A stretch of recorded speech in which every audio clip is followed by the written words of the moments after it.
Ngiriweho nshuti bavandimwe banwanyi bataramukazi ndabasuje mbahaye ikaze muri amasaha yari mugoroba tariki 19 z'ukwezi kwa 11 umwaka w'ibihumbi 2025. Nge umva kuri mikoro ndi Bosco mutaramu cyane ngomeshe kugenda kabisa ngukurikiranira ibiri kuvugwa ndetse n'ibiri kujyambera no kubutaka bw'uburasirazuba bwa Republika Iharanira Demokarasi ya Kongo. Turi kuri mikoro za Region Info, wowe ukunda cyangwa wishimira Bosco cyangwa se ibiganiro n'amakuru tugenda tukugezaho ukabutarakanda subscribe reka ngubwire ko ari cyo gihe ari nako kanya kuba maze kubikora.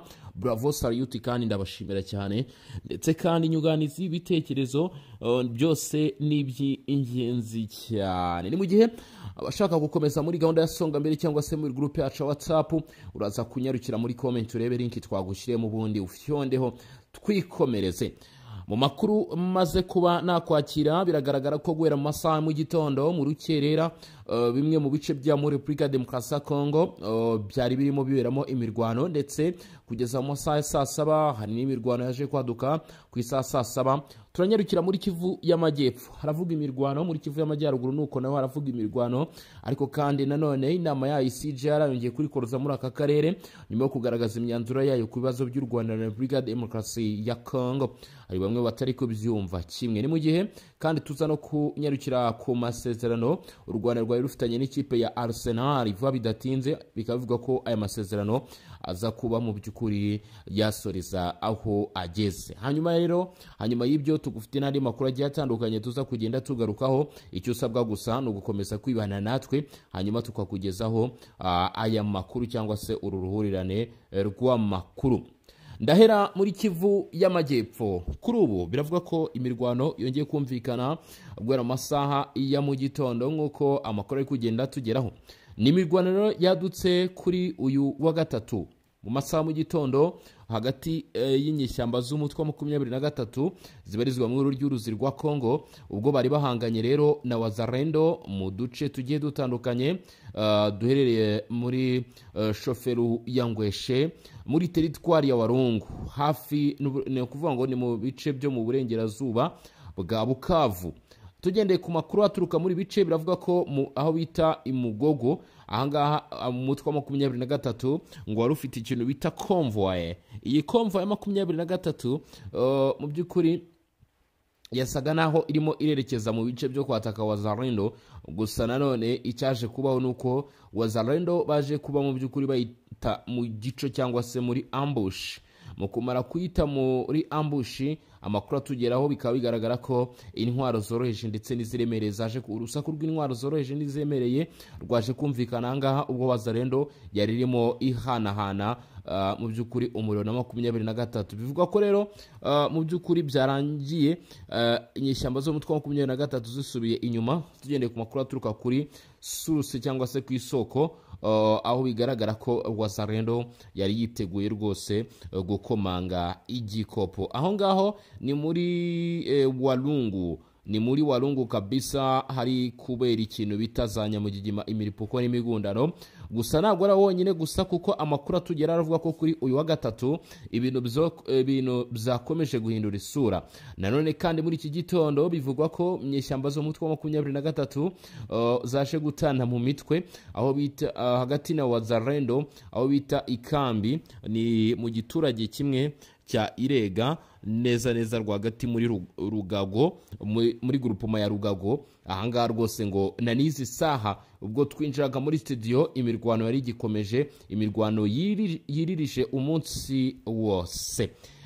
Inyeshyamba zo mutwe wa 23 zakomeje kugaba ibitero, ariko nanone aho bivugwa ko kuri ubu hagati na Wazalendo ndetse na FARDC bafatanyije bakomeje gutana mu mitwe nanone na 23 mu duce turimo imisozi ya Kahungwe rwose ngo werekeza muri bice bya za Ruhago na ahagabanya Ruhago ndetse na Kaniyora. Ku isaha y'isa 7 muri grupoma ya Kaniyora amasasu yararimo yumvikana mw'abantu mwe, ngira ngo murimo mwiyumvira ikintu bita imiripuko na za nyamuzizima ko byongeye kuba mu byukuri byaba ibindi. Imirwano yongeye kuba yakumvikana rwose, ariko ambush kuri jipe cyangwa se kuri konva ya 23 yakozwe ahangaha mu Mugogo ishobora kuba itari yoroshye. Bivuga ko ngo iyi mirwano ubwo yarivuye mu gace bita Mugogo yakomereje neza rwagati aho bita Bideka, ndetse n'iyi Mugogo nyine birumvikana yari kirimo imirwano neza naho rwagati muri Ingweshwe, muri shoferi ya Ngweshwe muri teritwari ya Warungu. Bivuga ko Bideka ariko gace kakomerejemo imirwano mw'abantu mwe murabyumva iby'urugamba ntago byoroshye hano muri Kivu y'Amajyepfo. Ni mu gihe dukomeje n'amakuru yacu muri Kivu y'Amajyaruguru, biravuga ko ubuyobozi bwa Katoyi bwemeza ko hano muri teritwari ya Masisi imirwano aho yaje kumvikana, ndetse inyeshyamba zo mutwe 23 zagabye igitero kubera ku munsi w'ejo kwa kabiri masaha nimugoroba ubwo twari tariki 18. Iyi lokalite kandi ngo byaje kurangira ku munsi w'ejo igezemo inyeshyamba zo mutwe 23, ariko na nizi sawa Zarendo nago barigera bahara barimo barategura uburyo bwo kongera kugaruka muri ibi bice kugira ngo bashe gukura mu mutwe 23. Ahangaha tayari tuba twamaze kugera muri Ufumando muri Nyamaboko, muri groupement ya Nyamaboko ya kabiri. Ngira ngo murimo murabyumva, abahazi murahazi, abantu bahazi kabisa mwamaze gutera icyumvirizo ku ukuntu biba byifashe cyangwa se kuko biba bihagaze. Inyeshyamba zo mu mutwe wa 23 amakuru akaba avuga ko zikomeje kotsa igitutu abo muri Wazarendo muri teritwari ya Masisi, nyuma yuko Wazarendo yakomeje kugenda ifata uduce tugiye dutandukanye. 23 irifuza kongera kutwigarurira, uyu mutwe urifuza kongera kutwigarurira, ariko bikaba bivuga ko bikibagoye cyangwa se bikibabereye icyo bita ingorabahizi. Iyo tuvuze ingorabahizi mwumva ko biba bizakomeye mw'abantu mwe, ntago biba byoroshye habe na gato. Kimwe mu bitangazamakuru byo muri Repubulika Demokarasi ya Kongo biragaragaza ko byinshi mu bice byo muri teritwari ya Masisi kuri ubu ari byo bice biri kugaragaramo imirwano cyangwa se biri kumvikanamo imirwano ikomeye cyane. Kuri ubu igitangazamakuru Actualité.cd gikora ku butaka bwa Kongo kiremeza ko inyeshyamba zo mutwe 23 zirimo ziragaragara mu midugudu irimo Kasheke ndetse na Bituna, ani muri Osobanyungu guhera kuri iyi tariki ya 19. Ni nyuma yuko ku munsi w'ejo kuwa kabiri imirwano yiwe ikaze hano muri bice. Bivuga ko inyeshyamba zagabye ibitero ku birindiro bya Wazarendo muri midugudu, ndetse kandi ngo Wazarendo ikaba yagaragaje yongera kwerekana ko umutwe wa 23 ari uri muratangiza ibitero mu bice bigiye bitandukanye. Amakuru aturuka muri ako gace nkuko bitangaza aravuga ko izi nyeshyamba zongeye kuba zakwibasira imyanya ya Wazarendo iri Kasheke ndetse na Bituna. Wazarendo kuri ubu ikaba iri kubarizwa cyane cyane aho bita Kautu, aho mu by'ukuri barimo begerana n'ingabo za leta kugira ngo barusheho kwisuganya mu guhagarika ibitero by'umutwe wa 23. Abatuye muri iyi midugudu bikaba bivuga ko baje kwimukira cyangwa se guhungiraho bita Waruyungu muri teritwari ya Warikare, aho mu by'ukuri bagiye gukiza amagara yabo cyangwa se bahungishije ubuzima bwabo. Wara mu gitondo cyo kuri wa gatatu bikavuga ko hari ibice byaje kugaragaramo umutuzo cyangwa se bitaje gukomeza byumvikanamo imirwano, ariko kandi nanone amakuru agahamya cyangwa se akerekana neza ko iby'urugamba birimo biragenda birushaho gukomera uko buri kugenda bwira nuko bukeye. Mu gihe amasezerano amahame yaduheruka yari yashimangiye amasezerano yo guhagarika imirwano, ndetse impande zitandukanye zirimo na Washington bakaba basaba ko imirwano ihagarara, ariko agahenge ko byaranze. Kugeza uyu munsi bivugwa ko mu by'ukuri hano hari amakuru yandi dufite agaruka ku bibazo Repubulika Demokarasi ya Kongo ifite. U Rwanda ruvuga ko FDLR umutwe ugaragara cyangwa se uvuga ko ucumbikiye mu mashyamba y'uburasirazuba bwa Repubulika Demokarasi ya Kongo ariyo ntandaro y'ibibazo biri hagati y'u Rwanda ndetse na Repubulika Demokarasi ya Kongo, n'ibibazo ari nayo mpamvu yihishe inyuma y'ibibazo by'umutekano ubarizwa mu burasirazuba bwa Kongo. Gusa gataho Repubulika Demokarasi ya Kongo ubutegetsi bwa Kinshasa nabwo bushinja Kigali gushyigikira umutwe witwaje intwaro wa 23 hagamije guhungabanya uburasirazuba bw'igihugu. Gusa u Rwanda rukabihakana kuva na kera hose. Kuri ubu ngubu bikaba bivuga ko nubwo hafashwe ingamba ndetse n'amahanga zafashwe ku rwego rw'umugabane, mu by'ukuri bigaragaza ko amakimbirane agikomeje, ariko kandi inama mpuzamahanga zirimo zirakomeza.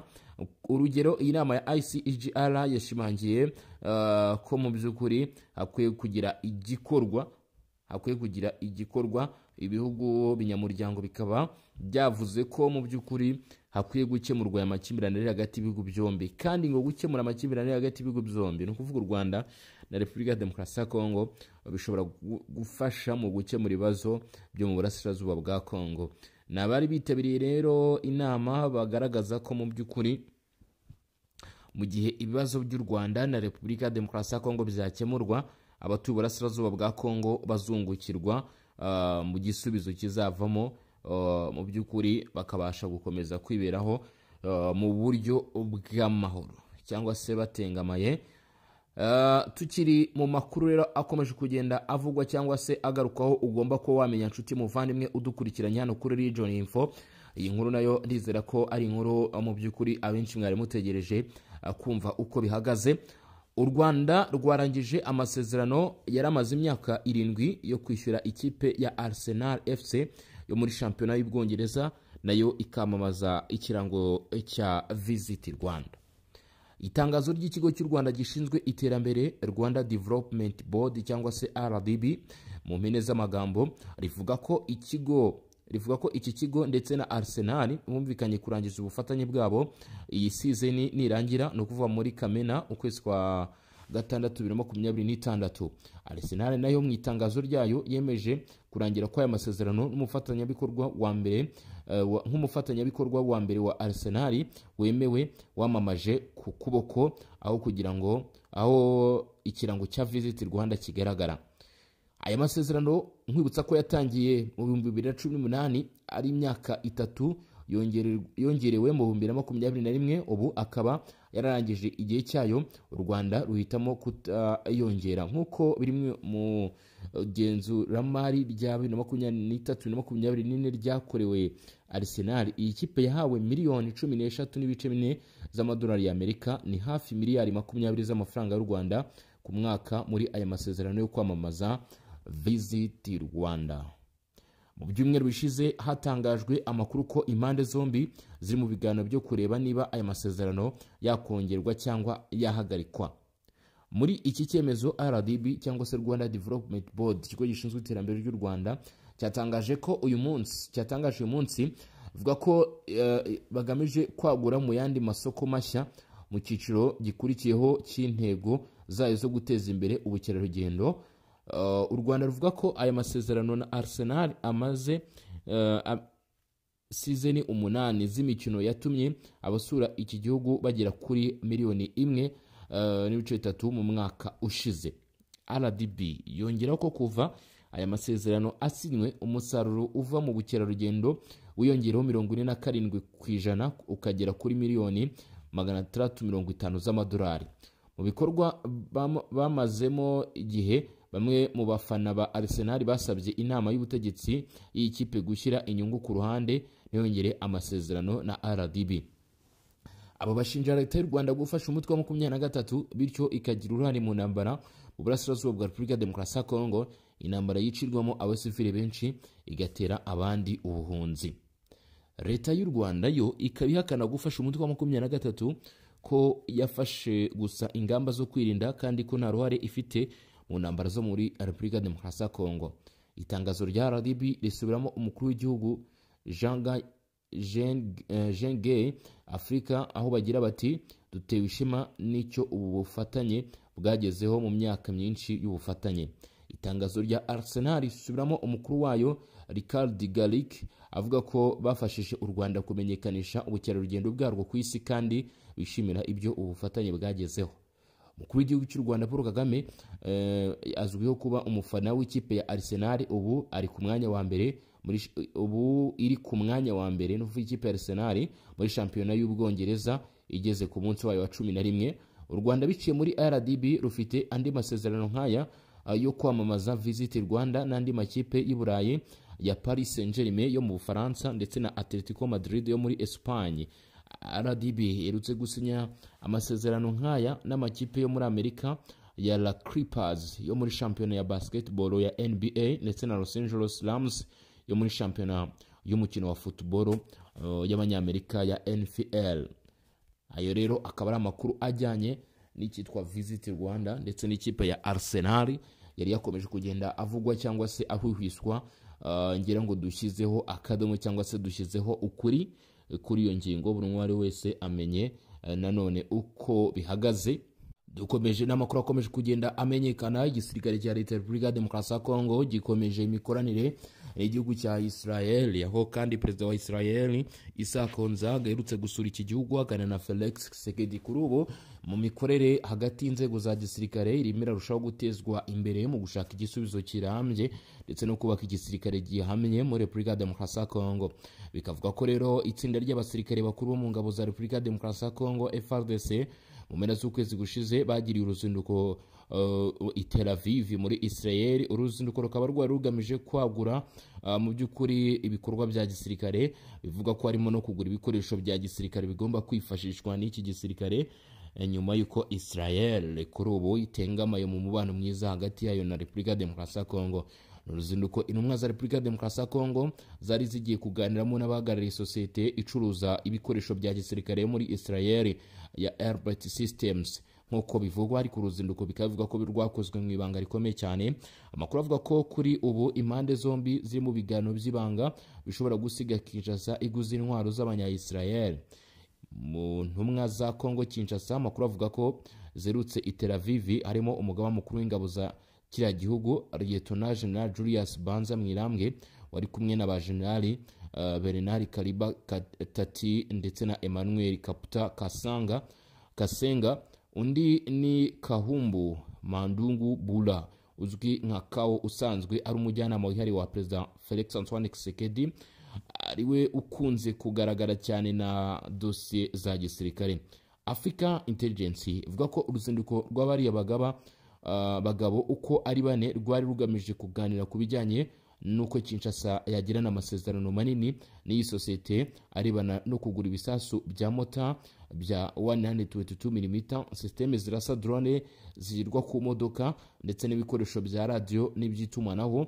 Bivuga ko nubwo Leta ya Repubulika ya Demokarasi ya Kongo imaze igihe iri mu biganiro n'u Rwanda ndetse n'umutwe wa 23 mu rwego rwo guhosha amakimbirane ari hagati ya ziriya mpande uko ari eshatu, ku rundi ruhande ishaka kongera vuba bishoboka ubushobozi bw'igisirikare cya nyuma yo uko bahanganye n'umutwe wa 23 mu ntangiriro z'umwaka ndetse bigakorwa vuba na bwangu. Africa Intelligence kandi ivuga ko nubwo ibiganiro bya Repubulika ya Demokarasi ya Kongo n'iya sosiyete yo muri Israel bikomeje, amasezerano impande zombi zishobora kugirana yamaze gutangira guteza mu by'ukuri urujijo mu gihe ataramenyekana hirya no hino ku isi.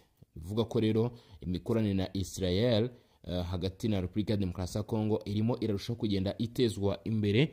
Nyuma y'amakuru avuga ko 23 y'abikoresha radio z'itumanaho zo mu bwoko bwa Tedlan CN 710, ibi bikoresho nabyo bikaba bisanzwe bikorwa n'iyi sosiyete. Ahangaha rero hakaba harajemo urunturuntu cyangwa se bakibaza niba ahubwo Repubulika ya Demokarasi ya Kongo yaba iri mu mishinga yo gusaba iyi sosiyete guhagarika byihuse kuba mu by'ukuri yakomeza kugurisha nanone izi nyeshyamba ibikoresho bifashisha. Ngayo nguko rero reka mbashimire mubwene mwakoze cyane kubana natwe ndetse no gukomeza kudukurikirana. General Bosco Mutaramu cyane.